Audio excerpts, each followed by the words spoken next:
Hey Pod Squad, welcome back to another episode of How Did I Miss This? With yours truly, me, Megan. Today we are going to talk about the beautiful black and white classic, Casablanca. Guys, I loved this movie so much. I've never seen it. I knew nothing about it, as per usual, but I did know that Humphrey Bogart was in this movie, and I'm a huge fan of his. He was just a total babe back in the day.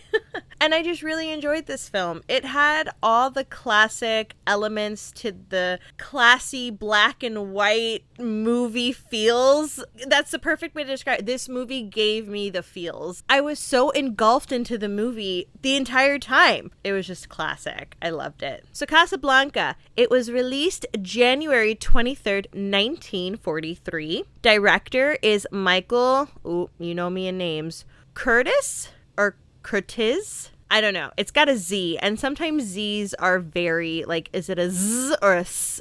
English language, you guys. The cast is some of my faves. We've got Humphrey Bogart as Rick Blaine. We're going to talk about it, you guys, but Humphrey Bogart's performance in this movie was so wonderful. I loved everything about it. His attitude, his costume, everything. Oh, it was classic. I loved it. We have Ingrid Bergman, I'm assuming that's how you say it, as Ilse Lund. She was stunning and wonderful in this movie. Paul Henreid, me and names, you guys. He played Victor Laszlo. He was also great. Peter Lorre as Ugart. And that's his character's name, Ugart, I believe. But I didn't even know what they were saying when I was watching the movie. I was like, what are you saying? What's his name? We have Claude Rains, who played Captain Louis Wren. He grew on me, okay? I'm pretty sure in my reaction video I called him a weasel, and I still stand by that, but he grew on me. I liked him a lot in the movie. It was great. Sidney Greenstreet as Signor Ferrari, my favorite. Dooley Wilson as Sam. Cannot express how much I love the character Sam. He was fantastic. So we've got a slew of really great old classic Hollywood stars in this movie. And that's the best way to describe this movie, is old classic Hollywood. You can't get any more classic than Casablanca. It was so wonderful, and it was such a beautiful story. Again, not knowing anything about it. I went in knowing that famous line, I'm gonna butcher it, but the one where he says, out of all the gin bars to walk into, she stumbled into mine. You guys know what I'm talking about. That famous line.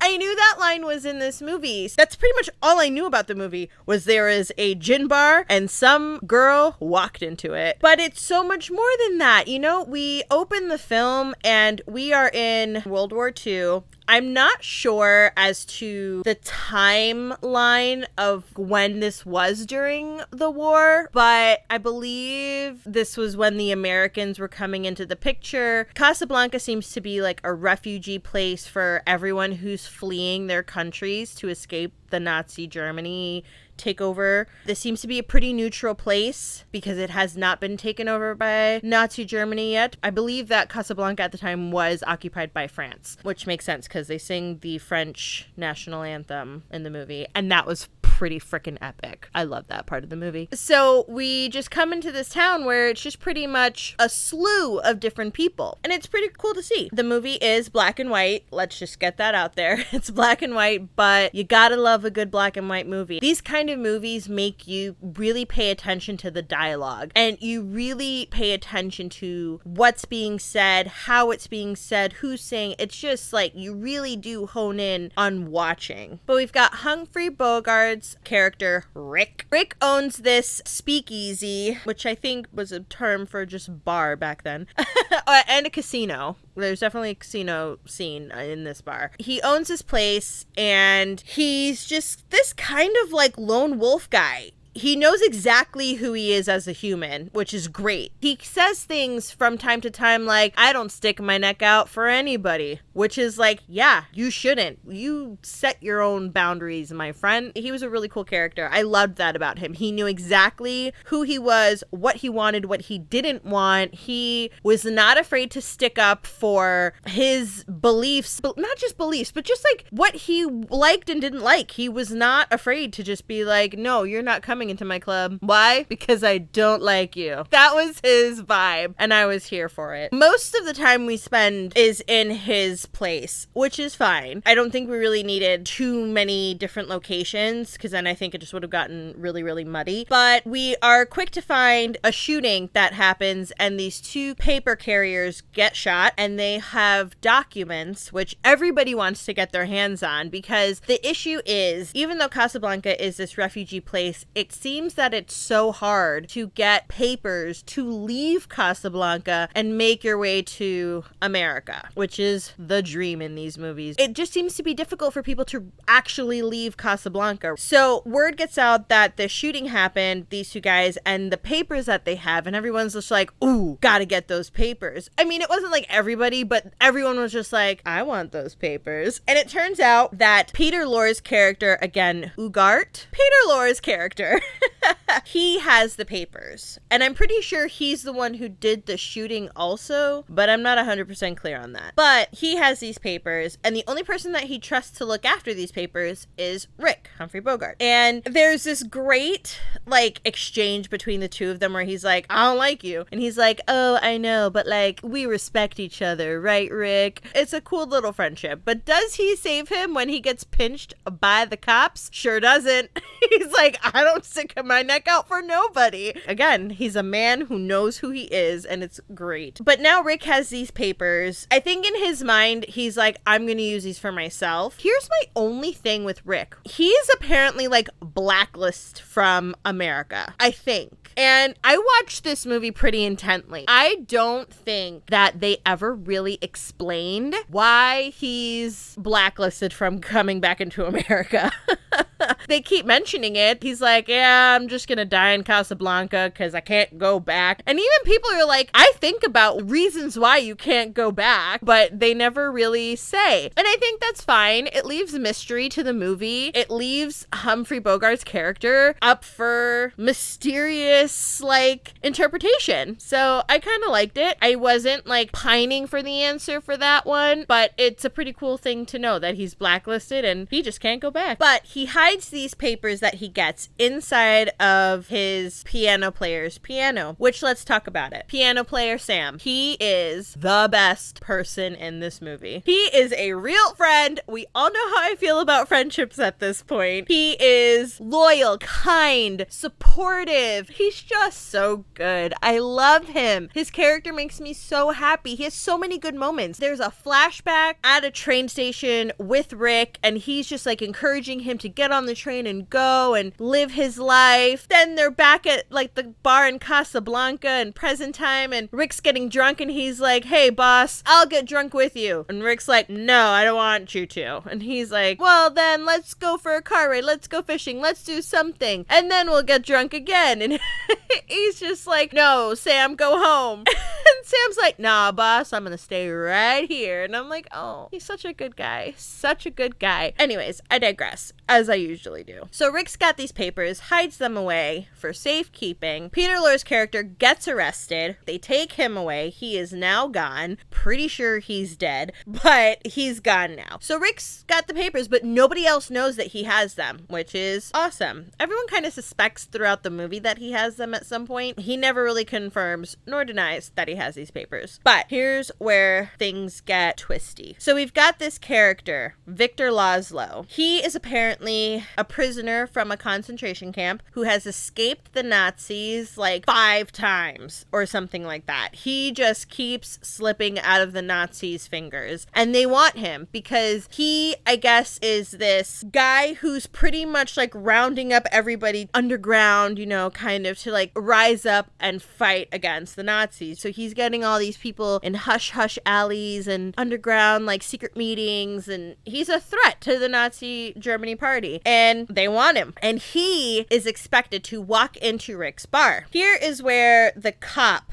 Claude Rains' character, Captain Louis, is it Louis or just Louis? I'm gonna say Louis because it's French. Captain Louis Wren becomes more prominent in the storyline, right? So he and Rick have this relationship where he's pretty much a dirty cop. He admits it at some point too. He's like, I'm just a nobody, low-life, corrupt officer. Don't worry about it. And him and Rick have this understanding that when Laszlo comes into his club, they're going to arrest him or they're just going to keep an eye on him. And most importantly, he is not leaving Casablanca because the captain at this point is informing Rick that there are Nazi generals or Nazi officials or whatever their rank is coming in and they're going to try to capture Laszlo for good. That's what they want. That is their main goal. What the twisty part is, when Laszlo walks into the bar, he walks in with his wife, Ilsa Lund, played by Ingrid Bergman. She is stunning in this movie, okay? Stunning. But we know that there's something right off the bat with her, right? Because her and Sam, the piano player, have this exchange of looks where it's like, oh shit, there she is. And you're like, ooh, I see that. Why are we looking at each other like that, you two? Turns out that before coming to Casablanca, Rick was in Paris and met Ilsa in Paris, and the two of them fell in love. And it seemed like a very real, passionate love. So she came walking into the speakeasy. I believe that she knew it was Rick's place, or suspected, and then the captain confirms when he comes over to sit at their table that this speakeasy belongs to Rick, and uses his full name, and she's like, oh my god.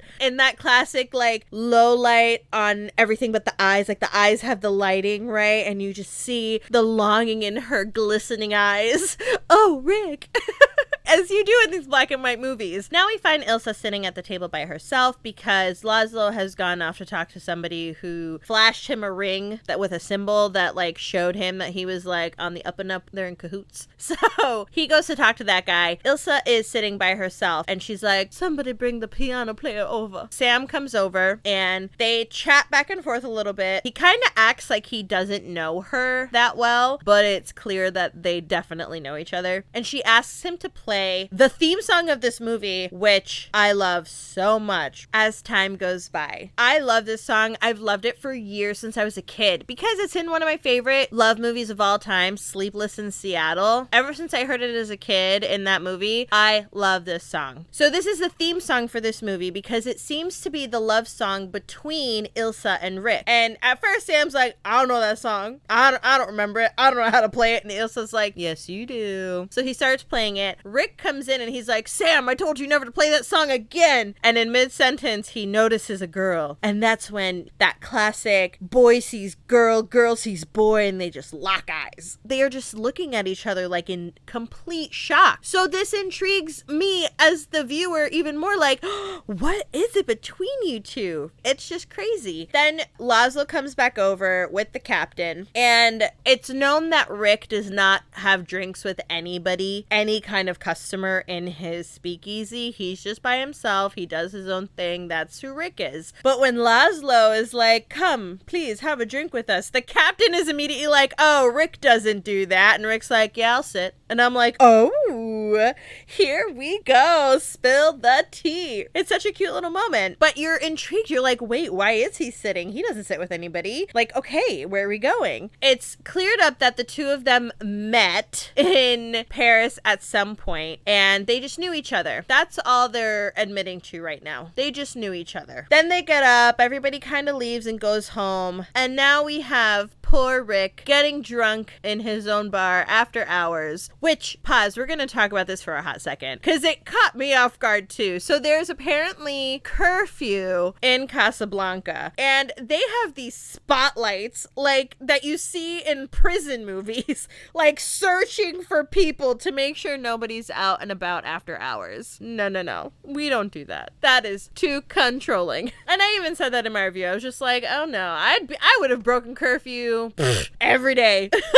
You can't tell me when to go to bed. But somehow Ilsa breaks curfew, makes it in the shadows back to Rick's, and this is where we start the flashback of their love story. And it's a pretty beautiful story. They met, they fell in love, they are roaming through Paris, they are just living in the now with each other. They do mention that they agreed upon no questions, so they really didn't know that much about each other, which is such such a powerful thing when you know that, because then you know that this love that they have is very, very passionate. For them to have that strong of feelings for each other, right? And they don't know anything about each other. I mean, listen, love is love. Amour. We find out that the Nazis are moving into Paris at this point. Everybody's getting ready to leave, and Rick is like, let's get married. And she's like, no, I can't. But they're kind of like laughing about it. And then Rick is telling her, like, well, let's meet at the train station and we'll leave Paris together. Sam is also in on this. We're not leaving Sam behind, you guys. Sam is with us, just to clarify. But as they're talking about the train, Ilsa is just like getting this look on her face. She's like turning all dramatically and all sad and, no, don't say it. Oh, kiss me like it's the last time. It's like a whole thing. But you're sitting there like, why? And then we find out it's because Laszlo was her husband back in Paris, and Rick just didn't know that she was married. Obviously, it's like with good reason. Her husband, being who he was sent off to a concentration camp. Not many people survived concentration camps. So Laszlo was said to have died while trying to escape, and through word of mouth, that's how it got back to Elsa, is that Laszlo died. She thought she had lost her husband, everything was over and whatever. So she fell in love with Rick, genuinely. But a few days, I think, or a week before they decided to leave Paris, she got word of mouth that Laszlo was alive, and he's just kind of been like underground railroading his way through Europe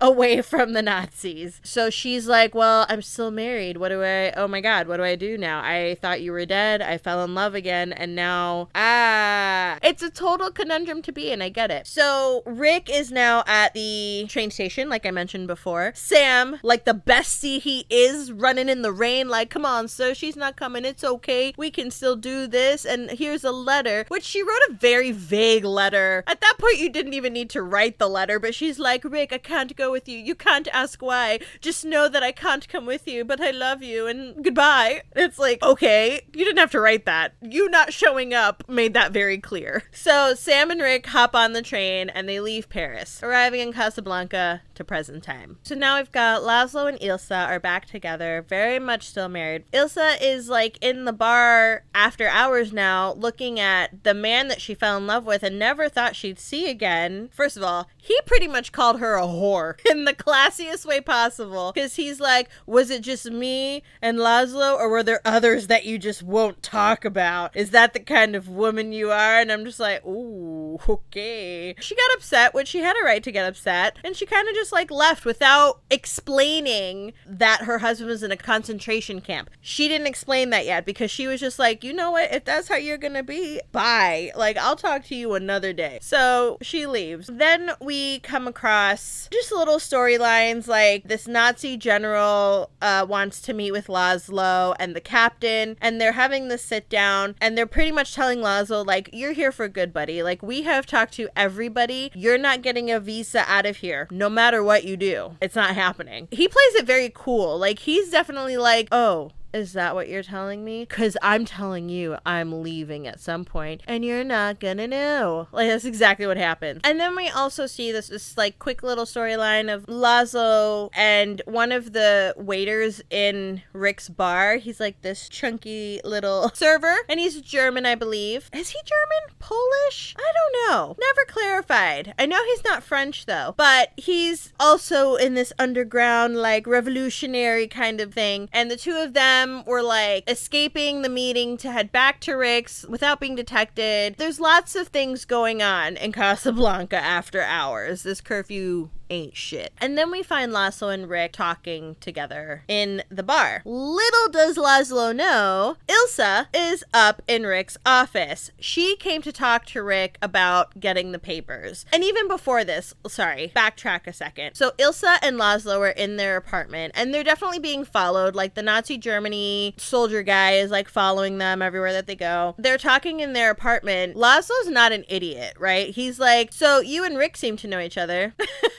And Ilsa's like, I don't know what you're talking about. I just know him through passing. Laszlo's like, listen, Ilsa, like, you can talk to me. You thought I was dead. I understand. Like, when you were in Paris, though, were you by yourself? And she was like, yes, I was. She never, like, openly admits to ever being in a relationship with Rick to Laszlo, which is like, whatever, girl. He knows. It's okay. He forgives you. He even said, like, I understand what it means to be alone. Like, I get it. And you thought I was dead. So, like, it's okay. But anyways, this is when, like, he kind of slips out to go to the underground revolutionary meeting. Ilsa goes to Rick and she's like, give us the papers, please. We know you have them. I would love for you to give them to me. And he's like, nope. Rick's like, I'm gonna use them for myself, and there's nothing you can do to persuade me. Then she pulls out a gun, like she's gonna use it. Everybody and their mother knows that Ilsa is not gonna use this gun. Even Humphrey Bogart is like, shoot me. And nothing happens with it. So, but then this was their moment where they got to really talk about what happened. And they even share some kissing time because it's a romantic movie. Ilsa's pretty much like, I still love you. Like, I never stopped loving you. My love for you is definitely here. It's just my husband is now back in the picture. I don't know what you want me to do. Then she even tells Rick, oh, things are so confusing. You have to think for the both of us. Girl, that's a lot of thinking for one man, for one person. Like, it's a lot. You're asking a lot of him right now. But he definitely comes through and he's like, yeah, I'll figure something out. Don't worry about it. I'll handle it. He's very understanding now that, like, she thought Laszlo was dead and she fell in love with him thinking she was a widow, you know? Like, she thought everything was done. Everything's, like, settled. All the animosity is definitely cleared. So then Rick hears commotion in his speakeasy downstairs, and it's Laszlo and his server guy. And so he goes downstairs. He tells the server guy, go upstairs, the lights on or whatever. They go back upstairs and he's like, quiet now. I want you to take her home quietly, please. Quietly and safely. So he does. When he goes back downstairs to Laszlo, Laszlo's like, listen, I know that there's something between my wife and you. Something happened. We don't have to talk about it, but just know that I know something happened. Rick's like, yeah, you're right. But they have this mutual understanding. Like, nobody's mad at each other because it's a perfectly good explanation as to why she fell in love with Rick. She thought she was a widow. She didn't know. And she opened her heart back up again. So it's like a whole thing. But Laszlo asks for the papers. And Rick, once again, is like in the middle of this like thing where he's like, all right, I'll give you the papers. I'll come up with a plan. Once again, I'm thinking for everybody. I got it. I'll handle it. I'll let you know the details later. Then Laszlo gets arrested in that moment. The captain guy, who is a total weasel because apparently he's like sleeping with women who are married, but who are coming to ask him for help on getting visas to leave Casablanca for America. And he's like, I'll get you a visa, but what will you do for me? He's just such a weasel. But he is loyal at the end and he is really funny throughout the movie. I really enjoyed his character as weaselly as he was. He arrests Laszlo, takes him away. Now we're kind of like, oh, Laszlo's in jail. Ilsa's in her apartment. Rick's got these papers. Everybody know that Rick has these papers. Like, what are we doing? What's about to happen? So Rick comes up with this plan where him and Ilsa are going to take the papers and fly out of Casablanca to America. They are going to leave Laszlo in the wind. And Ilsa's like, but you have to tell him that I love you and the two of us are going to go away and he just has to stay here in Casablanca. Rick's like, yeah, I'll handle it. I'll tell him. Oh, wait, pause. We have to talk about this. So in the flashback, when Ilsa and Rick are in their loving moment, he says an even more famous iconic line, here's looking to you, kid. I've heard this line many times and I've heard it referenced many times. Did not know it was in this movie. And when he said it, I was like, oh my goodness. Oh my God.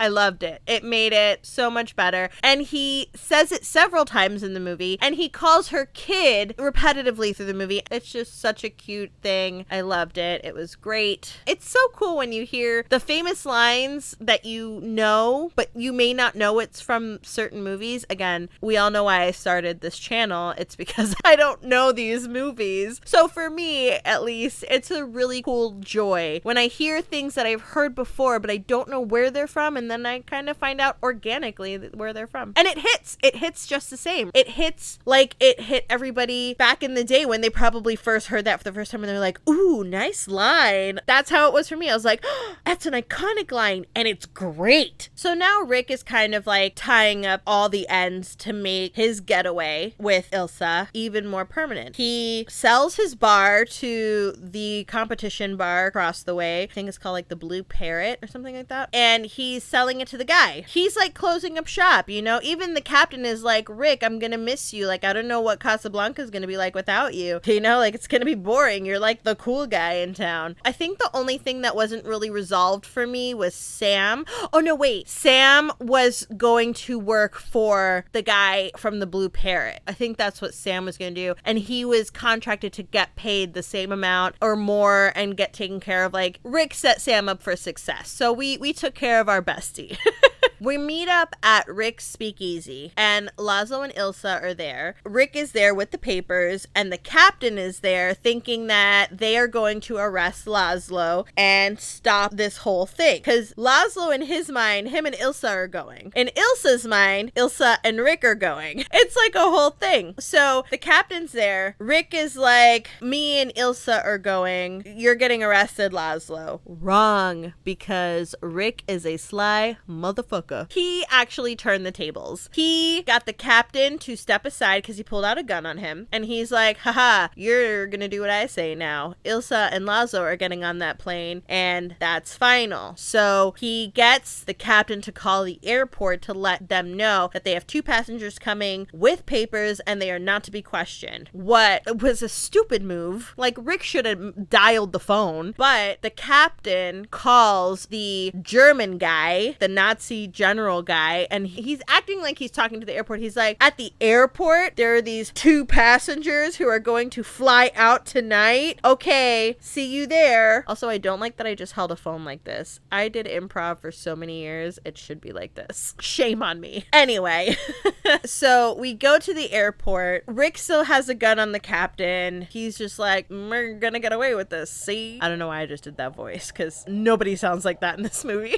But he says this is gonna happen, like, just let it happen. So Ilsa and Laszlo go to make sure the luggage is all good and this and this and that. Or no, Laszlo goes to check up on their luggage. Ilsa and Rick are having this one last moment, and he's explaining to her, like, no, it has to be you and Laszlo. He has important work to do, and you are his motivation to do it. You are the reason he is doing this work, and it's good work. He's doing the good thing in this war. You're a huge part of that. And she understands, and she kind of like says her final goodbye. Then they start walking to the plane, very slowly, I might add, and they're adding like some urgency because the Nazi general is on his way to the airport and he's driving awfully fast. So I'm just sitting here watching this moment like, can we walk faster, please? Let's just get on the plane. Why are you walking like you got all the time in the world? You sure don't. Let's move it. But they get on the plane. The Nazi general gets there and he's just like, you are done. I'm going to call and stop the plane. And Rick is like, don't pick up that phone. Don't do it. Don't do it. And Rick does what Rick does. And he shot the general. And it's like, you just shot a very important Nazi man. Like, okay. The captain, you're like, oh shit, what is he gonna do? He pulls through and he's a real one.